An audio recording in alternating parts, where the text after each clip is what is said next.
বর্তমান বিশ্বের সবচেয়ে আলোচিত Islamic scholar doctor Zakir Naik, যার পুরো নাম ডক্টর জাকির আব্দুল করিম নায়েক। তিনি একজন আন্তর্জাতিকভাবে পরিচিত ইসলামিক বক্তা ও তুলনামূলক ধর্মতত্ত্বের গবেষক। ১৯৬৫ সালের ১৮ অক্টোবর ভারতের মুম্বাইতে জন্ম নেওয়া জাকির নায়েক পেশাগতভাবে ডাক্তার হলেও ধীরে ধীরে নিজেকে সম্পূর্ণভাবে ইসলামের দাওয়া ও কম্পারেটিভ রিলিজিয়নে নিয়োজিত করেন।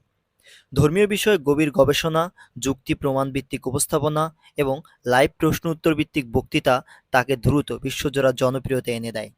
তার বক্তব্যের অন্যতম বৈশিষ্ট্য হল বিভিন্ন ধর্মগ্রন্থ, বিশেষত হিন্দু, খ্রিস্টান, ইহুদি ও ইসলামী ধর্মগ্রন্থ থেকে উদ্ধৃতি দিয়ে তুলনামূলক বিশ্লেষণ উপস্থাপন করা।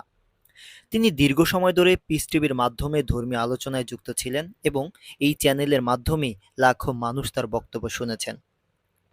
১৯৯১ সালে তিনি ইসলামিক রিসার্চ ফাউন্ডেশন (আইআরএফ) প্রতিষ্ঠা করেন, যা পরে তার দাওয়া কার্যক্রমের অন্যতম কেন্দ্র হয়ে ওঠে।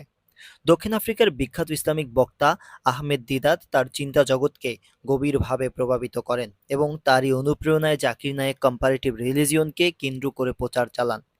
বিশেষ করে ইংরেজি ভাষায় যুক্তি সমৃদ্ধ বক্তৃতা দেওয়ার ক্ষমতা তাকে আন্তর্জাতিক পর্যায়ে যুব সমাজের কাছে অত্যন্ত জনপ্রিয় করে তোলে। তবে জনপ্রিয়তার পাশাপাশি তিনি বিভিন্ন বিতর্কের মধ্যেও পড়েন। ভারত সরকার তাকে সন্ত্রাসবাদ সমর্থনের অভিযোগে অভিযুক্ত করে, যার ফলে তার সংস্থা আইআরএফ নিষিদ্ধ হয় এবং তিনি দেশ ত্যাগ করেন।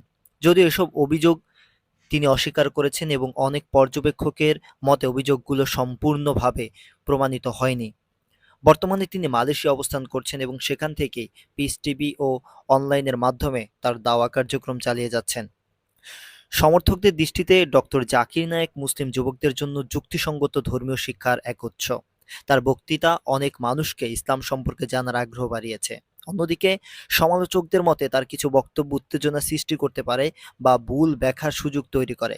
তবুও তিনি নিঃসন্দেহে সমসাময়িক বিশ্বের অন্যতম আলোচিত ইসলামিক বক্তা হিসেবে বিশ্ব মঞ্চে উল্লেখযোগ্য উপস্থিতি বজায় রেখেছেন। সাম্প্রতিক সময়ে তিনি বাংলাদেশে আসার বিষয়ে যে ঘোষণা দিয়েছেন তা নিয়ে ভারত সরকার বাংলাদেশকে উল্লেখ করে বলেছে, জাকির নায়েক বাংলাদেশে আসার সাথে সাথে যেন জাকির নায়েককে ভারতের হাতে তুলে দেওয়া হয়। এরই মাধ্যমে বাংলাদেশের ইসলামী তৌহিদি জনতা ফুঁসে উঠেছে। জাকির নায়েক বাংলাদেশে বীরের বেশে আসবে, অবশ্যই বাংলাদেশের মানুষের সাথে তার দেখা হবে, কথা হবে এবং ইসলামিক দাওয়া পরিচালনা করবেন। তবে বাংলাদেশ থেকে তাকে কোনোভাবেই কখনো ভারতের হাতে তুলে দেওয়া হবে না।